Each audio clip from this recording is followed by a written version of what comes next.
Hey, Marley, do you know what you've done? What kind of nerve do you have to abandon your duties as a wife and cause trouble for Rory? You really are the worst kind of wife. I'm going to teach you a thing or two. Katie, there's a reason why I left. It doesn't matter. We're moving into a new, beautiful apartment. If you want to move in with us, I'll tell you where our new home is. I'm sure that Katie still doesn't know anything about the truth. So to me, I thought this was a good thing. No thank you. Huh? My name is Marley. I am a 35-year-old office worker. My husband Rory and I have been married for 5 years. My husband is now 40 years old, 5 years older than me. I used to like older men, and I was attracted to him because he was kind and calm. And we continued our relationship as a couple and got married eventually. Married life was happy in its own way. However, a few months ago, my peaceful life began to fade away. I got fired. What? My husband was suddenly laid off. The reason was that the company's business condition had worsened due to the recession. I had never imagined that my husband would be laid off, because he worked for a major company. I thought we would be able to live without worrying about money with his good salary. But I guess the reality is cruel sometimes. Before I knew it, we were in a really tight spot. I was a housewife, but I decided to work right away. I contacted the company I had left when I got married, but luckily they agreed to hire me. Apparently, there was an employee who had just left the company since she got married. I was relieved to know that I was in safe hands, finding a place to work. If my husband could find a new job, we would be fine. However, re-employment for a middle-aged man like him is a bit tough, and my husband had no choice but to work part-time. His part-time salary averaged about $700 per month. Since I began to work after 5 years of blank, my salary is not that high. At this rate, we are barely scraping by. Hey, the rent is a bit expensive here, so why don't we move? I think it would be better to find a cheaper place and save for now. To make life easier, we still need to lower our fixed costs. Until now, I had been living in a reasonably good apartment because of my husband's good salary. But I should take a hard look at reality and live in an apartment that is much more cheaper than the one we are living in now. But my husband was against my suggestion. No, we're not moving from here. What? Why not?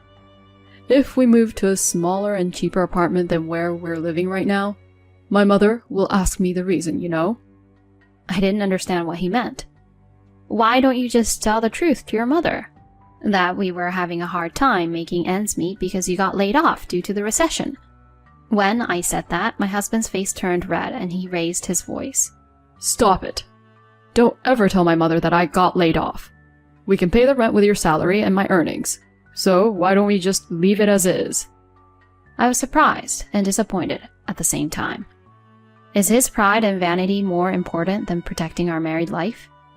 Even though we're barely able to pay the rent, our life is so difficult that we can't save any money at all, which is why I was proposing to move out like this to him. But my husband would not even try to understand my point when it came to this, so I had no choice but to give it up. After that, life continued to be difficult. In the midst of all this, my husband said this to me. Hey, is this all you cooked for dinner today? You used to cook a lot more dishes. You're not skipping work just because you started working, are you? You should be more efficient in balancing work and family. My husband's words made me angry, so I argued back. It can't be helped. Our life is really in a tight spot right now. I'm doing my best at home and at work. Someone is too proud that he insists on living here that I have no choice but to cut back on food expenses. Or maybe if he could just go and earn more money, that would be better. When I said this in a provocative way, my husband snapped. What the heck? Don't say that to me, like you're trying to get back at me. You just wait and watch. I'll get another job at a major company and earn more money than you. That's how angry my husband was. I thought he was being annoying, but I convinced myself that if this had motivated my husband, that was fine. However, my husband, who was originally unable to find a new job and had to work part-time, would never be able to find a new job even if he became motivated now. I could understand if he studied a lot and got different qualifications or something like that to prove his skills, but he didn't do anything like that. He just worked part-time. My husband got fed up by the interviewers at every job interview and having to please the interviewers, who were all most likely younger than him, and eventually stopped job hunting. I was disappointed that he had given up after declaring what he had said and saying he would earn more money than me. And it is not only my husband that I am worried about. I just received another call earlier today. It was my mother-in-law, Katie, who'd call me even though I was at work. In the morning alone, there were more than 10 missed calls from her. When I returned the call during my lunch break, Katie's voice was screaming from the other end of the line. "Hey, you should answer the phone right away." "I told you last time that I was at work, didn't I?" "I don't care about your stupid work. You better prioritize my calls." Since Katie lost her husband a year ago, she has been calling me a lot. Perhaps it was because she felt lonely, but her phone calls felt like they were always trying to monitor me, asking me if I was properly supporting her son.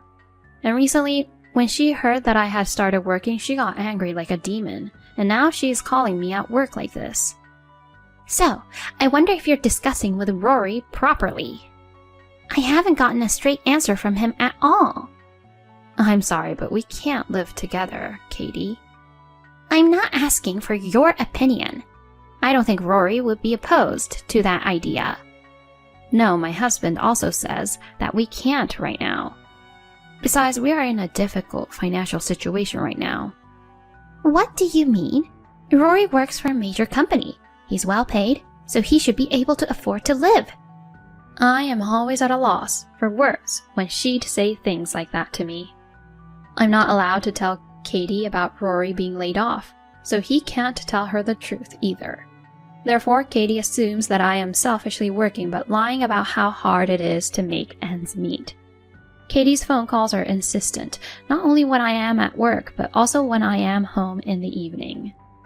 "Generally speaking, a wife should make it her priority to support her own husband, and taking care of her husband means taking care of his mother too. You haven't come to see me at all recently. You should come visit here." I'm exhausted from my full-time job as an office worker, and my husband works on shift during weekend as well. That's why our days off don't match. I'm sorry, we're both very busy and our schedules don't really work out. "I don't care about your schedule. Besides, Rory is off on weekends, right? He can come either way."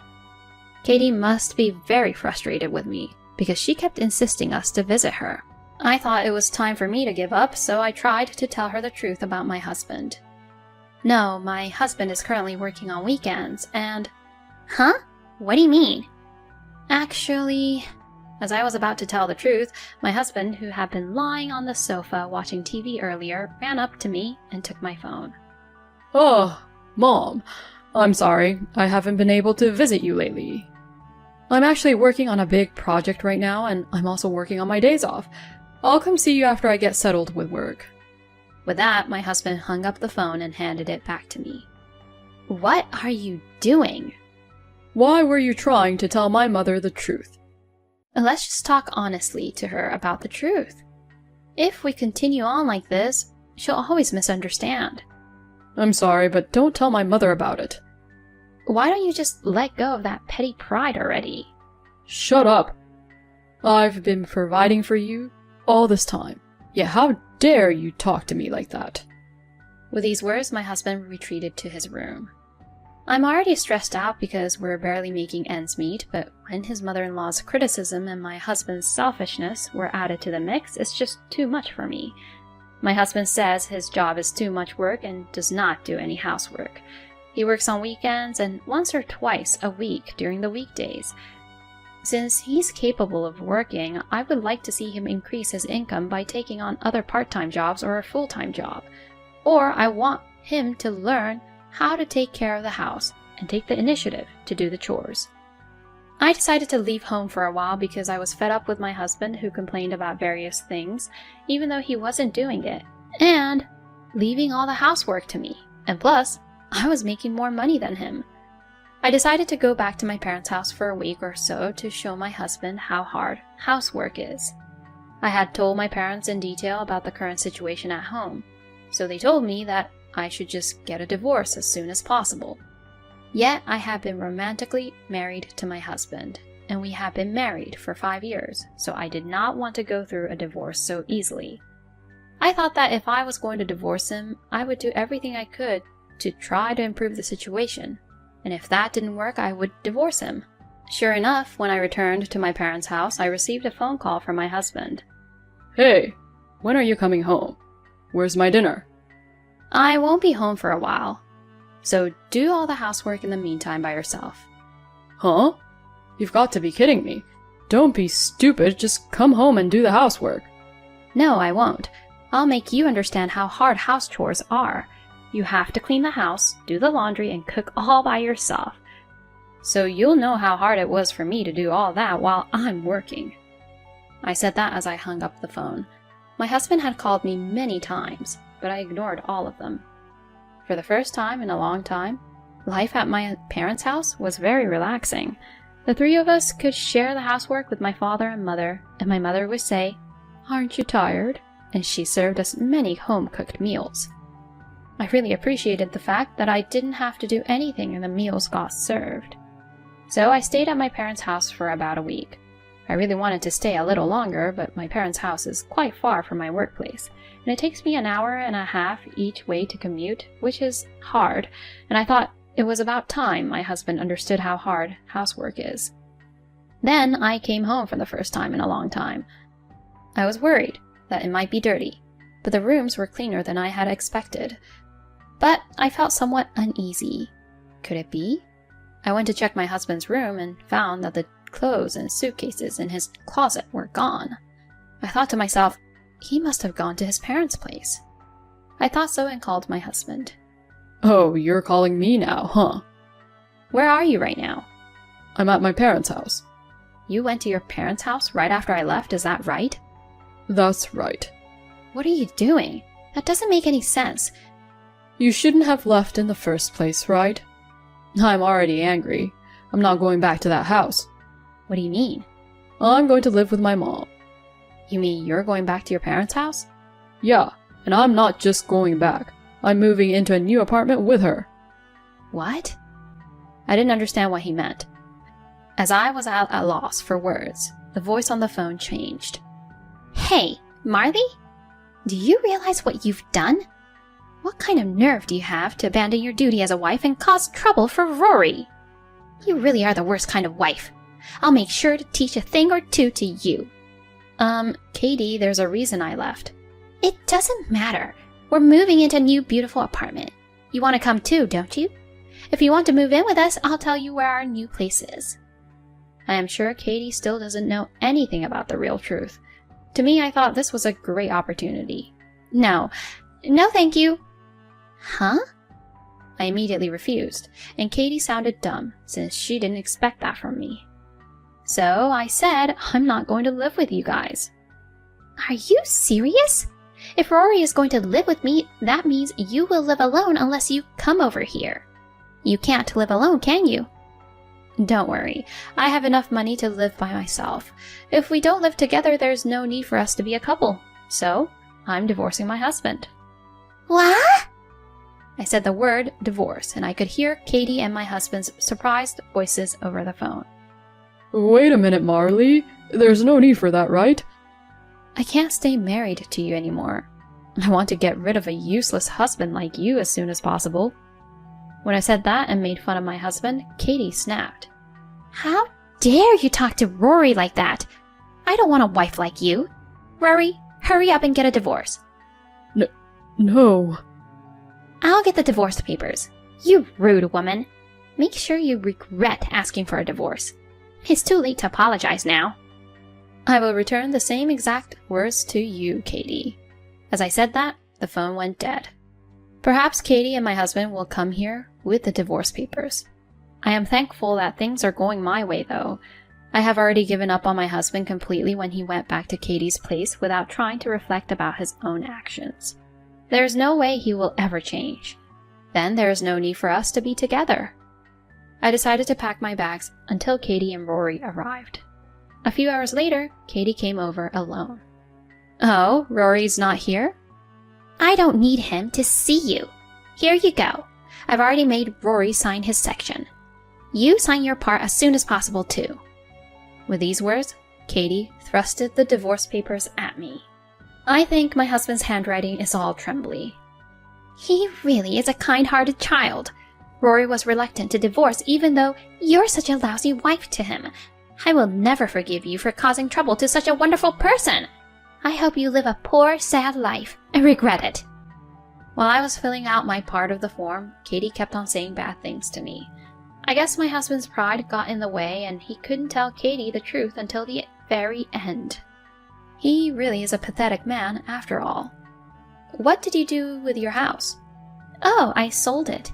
So even if you come over, you can't live there. No, I won't do that. How much did you sell it for? It was pretty old, so it won't sell for a high price. That's none of your business. But I'll tell you since I'm nice. It sold for about $50,000. It's not much, but it will be enough for my retirement. And Rory will pay the rent for the new apartment. Wow. I'm surprised he got approved for the mortgage. What are you talking about? Rory is a well-paid man, so it's only natural. Did you put that $50,000 into Rory's account by any chance? Huh? Yes. How did you know? I mean, who cares?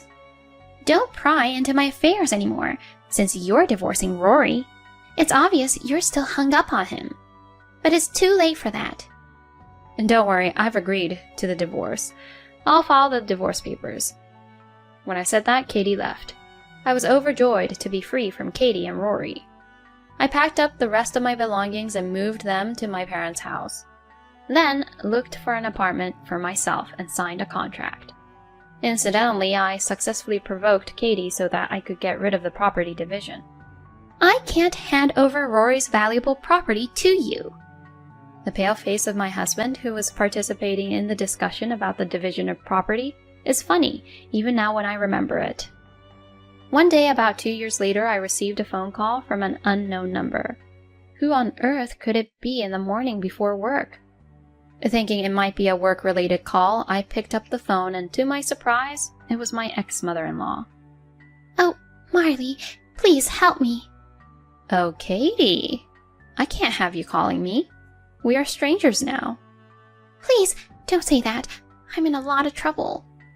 What, you two can't pay the rent on the apartment anyway, and your savings have run out, and you're in trouble. Is that it? How'd you know? So, you didn't know about him getting laid off, huh? What? You knew about it? Yes, I knew and tried to tell you many times, but every time I did, Rory would stop me from telling you. Oh, I didn't realize that. I'm sorry, Marley, I didn't know anything. I apologize. So, will you come back again? I don't want to. That man would never change no matter how much I tell him. You have always bullied me too. I don't want to spend time with people like you two again. Please, don't say that. I don't have anything to eat anymore and I'm really at my wit's end. According to Katie, my husband has been paying rent out of the $50,000 that she got from selling the family home without telling her about him being laid off, because he has been trying to look good to her. He thought Katie would get suspicious if he didn't show her how extravagant he was sometimes, so he went on expensive shopping sprees and also treated her out to expensive meals. Because he continued such a lifestyle, the $50,000 savings were all gone in no time, and they're now penniless. You both deserve it. Why don't you two put aside your stupid prides and live modestly in a cheap apartment? It wasn't supposed to be like this. I was supposed to have an excellent son, take care of me, and live a comfortable life until I pass away. Katie would cry like that over the phone. I just quietly hung up the phone and blocked all incoming calls. I also put a restraining order against them just in case, so if anything happened, I could report on them immediately. I guess both of them only know how to lean on someone else. I'll learn from them not to be like that and be independent. With this thought in mind, I re-motivated myself and continued my work. Thank you for watching until the end. If you enjoyed the video, please subscribe.